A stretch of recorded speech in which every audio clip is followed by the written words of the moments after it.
श्री लोमश जी ये चिरंजीवी महर्षि है।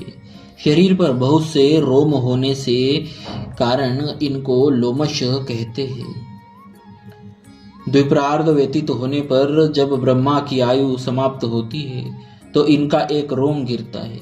यद्यपि ब्रह्मा जी की आयु बहुत बड़ी है, इनका एक कल्प 1000 चतुर्युगी का दिन होता है और इतनी ही बड़ी रात्रि भी होती है। इस प्रकार 30 दिन का महीना और 12 महीने के साल के हिसाब से ब्रह्मा जी की 100 बरस की आयु है। लेकिन श्री लोमश जी की दृष्टि में मानो रोज रोज ब्रह्मा जी मरते ही रहते हैं।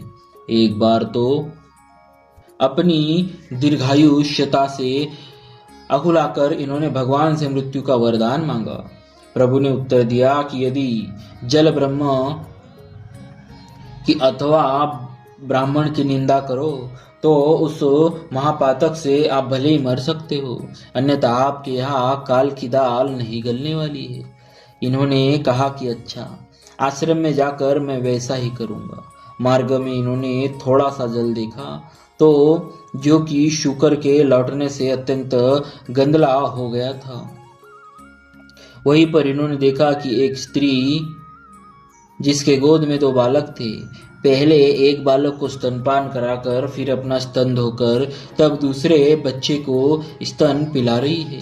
श्री लोमश जी ने इसका कारण पूछा तो उसने कहा कि यह एक पुत्र तो ब्राह्मण के तेज से है और दूसरा नीच जाति के मेरे पति से जन्मा है, अतएव मैंने ब्राह्मणोद्भव बालक को धोए स्तन का दूध पिलाया है। श्री लोमश जी का नियम था कि वह नित्य ब्राह्मण का चरणोदक लेते थे। आज उन्होंने अभी नहीं लिया था। दूसरा जल और ब्राह्मण मिला नहीं, अतः उन्होंने उसी जल से ब्रह्मवीर्य से उत्पन्न उसी बालक का चरणामृत ले लिया। उसी समय प्रभु प्रकट हो गए और बोले कि तुमने जब ऐसे जल को भी आदर और ऐसे ब्राह्मण के चरण सरोज की भक्ति की तो तुम भला जल या विप्र के निंदक कब हो सकते हो। मैं तुमसे अति प्रसन्न हूँ और आशीर्वाद देता हूँ कि विप्र प्रसाद से तुम चिरंजीवी ही बने रहोगे। तभी तो कहा गया है कि हरितोषण व्रत द्विज सेवकाई, पुण्य एक जग महु नहीं दूजा, मन क्रम बचन विप्र पद पूजा। रामायण। श्री लोमश जी इतने दीर्घायु होकर भी शरीर की क्षणभंगुरता का निरंतर अनुसंधान करते हुए सर्वथा अपरई ग्रह पूर्वक सदा सर्वदा हरि चिंतन में तल्लीन रहते हैं। ब्रह्मवैवर्त पुराण में एक कथा आती है कि एक बार देवराज इंद्र ने अपने को अमर मानकर एक बड़ा विशाल महल बनवाना प्रारंभ किया। बेचारा विश्वकर्मा पूरे 100 वर्ष तक कन्नी वसूली चलाता रहा, परंतु तब भी जब निर्माण कार्य का पर्यवसान उन्हें नहीं दिख पड़ा तो घबराकर वह मन ही मन ब्रह्मा जी की शरण गया। ब्रह्मा जी ने भगवान से प्रार्थना की। भगवान एक ब्राह्मण बालक का रूप धारण कर इंद्र के पास पहुंचे और पूछा, देवेंद्र, आपके इस निर्माण कार्य में कितने विश्वकर्मा लगे हैं और कब तक यह पूर्ण होगा। इंद्र तो आजकल एक ही विश्वकर्मा को जानते थे। यह प्रश्न सुनकर कुछ चकराकर पूछा, क्या विश्वकर्मा भी कई है। तब बालक रूपधारी भगवान ने इंद्र से सृष्टि का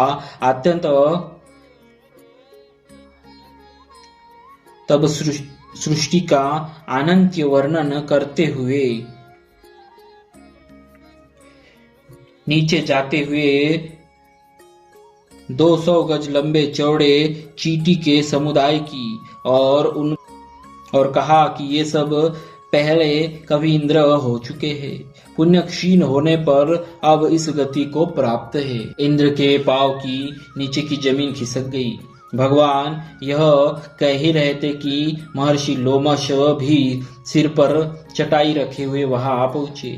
वस्तु तस्तु भगवान ने उनका स्मरण किया था। इंद्र ने यथोचित सत्कार किया। तदनंतर भगवान ने जब मुनि से सिर पर चटाई रखने एवं वक्षस्थल पर के रोम रिक्त स्थान के रहस्य को जानने की इच्छा की तो मुनि ने बड़ी शांति पूर्वक कहा, जीवन क्षण भंगुर है। इस थोड़ी सी आयु के लिए संग्रह, परिग्रह तथा कुटिया आदि बनाने की कौन खटपट करे। यह चटाई मुझे पर्याप्त छाया दे देती है। मैंने अपनी आंखों से न जाने कितने इंद्र और ब्रह्मा का विनाश देखा है। इनकी मृत्यु पर मेरा एक रोम गिर जाता है। यही विचार कर मैं समस्त जगत पंच से मुंह मोड़कर भगवान नाम का एकमात्र सहारा लेकर पर्यटन करता रहता हूँ। इंद्र को अपनी भूल समझ में आ गई और उन्होंने निर्माण कार्य बंद कर दिया। एक बार लोमस जी ने श्री नारद जी से पूछा, आप कहाँ से आ रहे हैं?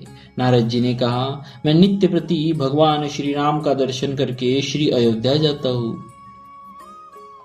श्रीमद गोस्वामी तुलसीदास जी भी लिखा है, नारद आदि सनकादि मुनिसा दर्शन लागी कौशलाधीसा। दिन प्रति सकल अयोध्या आवही, देखी नगरु बिरागु बिसरावही। रामचरितमानस 7:27-1-2। लोमश जी काकभूषुंडी जी की तरह नारद जी को भी ब्रह्म ज्ञान का उपदेश करने लगे। श्री नारद जी को यह उपदेश नहीं रुचा। भगवान से शिकायत की तब भगवान ने इन्हें भी श्री मार्कंडे जी की तरह माया का दर्शन कराया। इन्होंने माया के प्रलय योधि में डूबते उतारते वैकुंठ में पहुंचकर भगवान विष्णु से रक्षा की प्रार्थना की तो भगवान विष्णु ने कहा, हम तो एक ब्रह्मांड के पालक हैं और माया अनंत कोटि ब्रह्मांड नायक श्री राम जी की है, अतः आप श्री राम जी की शरण ग्रहण करें। लोमस जी जिस भी ब्रह्मांड में पहुंचते वही यही दशा यही आदेश होता। तब भटकते भटकते जब वे श्री अयोध्या जी पहुंचे तो इन्होंने प्रथम सरयू जी में स्नान किया।